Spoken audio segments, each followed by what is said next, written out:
یا پھر ایک ہی جو ہم کہیں گے کہ ایک ہی فیلڈ میں آگے بڑھنے سے نہیں ہو گیا. ہم کہیں گے سائنس اینڈ ٹیکنالوجی کا آج دور ہے تو صرف ہم سائنس اینڈ ٹیکنالوجی کی بات کریں, اے آئی کی بات کریں, اور جو ہے وہ آج جو ہے وہ ہم صرف ماڈرن ایونیوز کی بات کریں.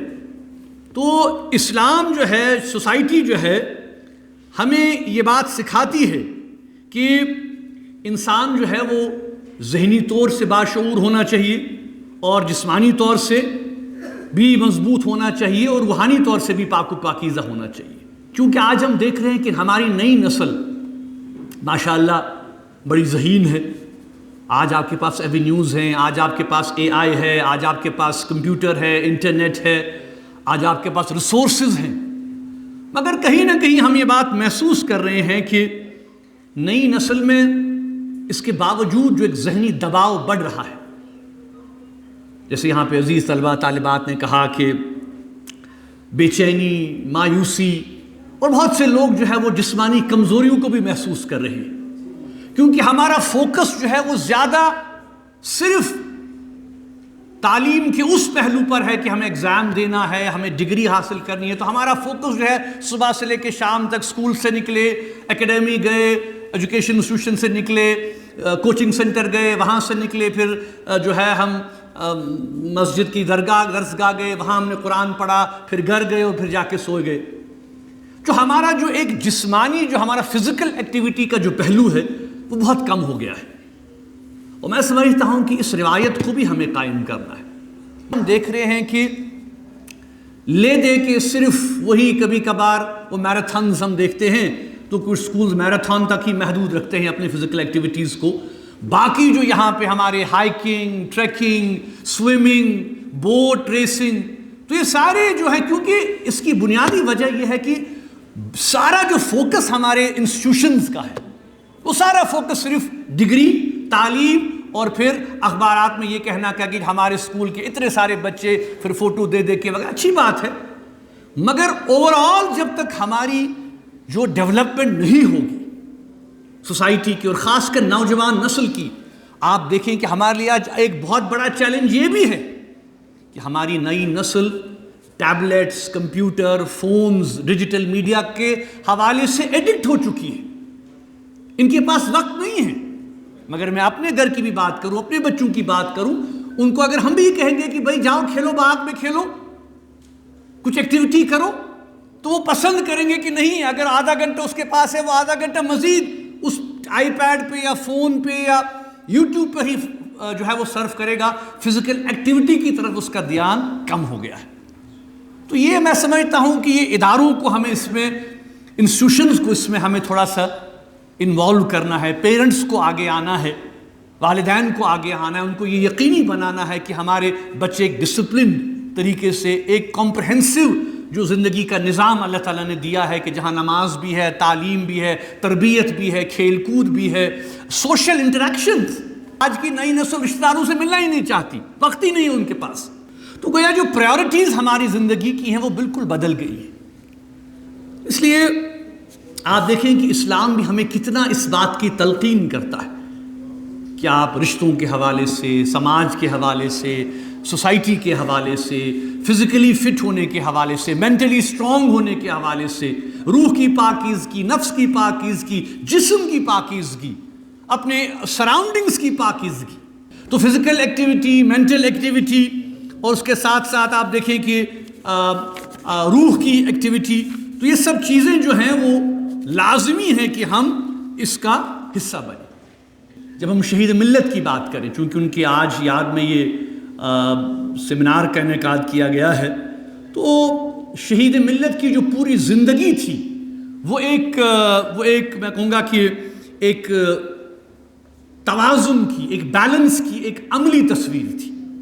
جہاں پہ وہ ایک عالم دین تھے, جہاں پہ وہ ایک مسلح تھے, جہاں پہ وہ ایک عوامی قائد تھے, سیاسی پرسنالٹی تھے, وہاں پہ وہ سپورٹس میں دلچسپی رکھتے تھے. اور میروائز بننے سے قبل بھی, اس کے بعد بھی, کہ والدین کے لیے ایک موقع ہے کہ اپنے بچوں کے معاملات میں آپ انوالو ہو رہے ہیں.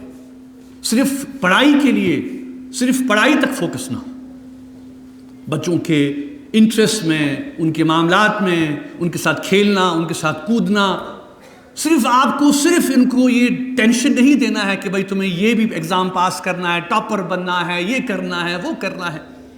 تو گویا کہ جب ہم بیلنس کی بات کریں گے، ہم کوشش کرتے ہیں کہ انشاءاللہ جو ہمارے ادارے ہیں، ہمارے جو انسٹیٹیوشنز ہیں، کہ وہ اس عمل کو کیونکہ شہید ملت یہ مانتے تھے کہ ایک مضبوط سماج، ایک مضبوط سوسائٹی، ایک مضبوط نوجوان تب تک وہ نہیں بن سکتا جب تک کہ دینی اعتبار سے، تعلیمی اعتبار سے، جسمانی اعتبار سے وہ مضبوط نہ ہو. مگر خوشی ہے کہ کچھ این جی اوز ماشاءاللہ اچھا کام کر رہے ہیں. مجھے خوشی ہے کہ ہفتہ شہادت کے حوالے سے یہاں پہ ہمارا ایک بہت اچھا انیشیٹو جو ہمارے نوجوانوں نے شروع کیا ہے، گو گرین شہر خاص. تو کل انہوں نے اسلامیہ اسکول کے بچے بھی اس عمل کا حصہ بنے. کل انہوں نے پورا جامع مسجد کا جو علاقہ ہے، جو مارکیٹ وغیرہ ہے، اس کی صاف صفائی کی، بچوں کو اس میں انوالو کیا، ان کو احساس دلایا کہ سوک سینس کیا ہے، صفائی کیا ہے. تو اس کے ہمارے یہاں پہ جو ہیں وہ ذمہ دار بھی ہیں. اس عمل کو آپ جاری رکھیں. انہوں نے جہاں پہ سوک سینس کے حوالے سے، صفائی کے حوالے سے ایک انیشیٹو لیا ہے، وہاں پہ یہ بھی کوشش کر رہے ہیں کہ گرینری جو ہے اس کو بڑھاوا دیا جائے. جو ہے پلانٹیشن ڈرائیوز انہوں نے شروع کی ہیں. تو میں سمجھتا ہوں کہ ان چیزوں میں بھی ہمارے بچوں کو بڑھ چڑھ کے حصہ لینا ہے.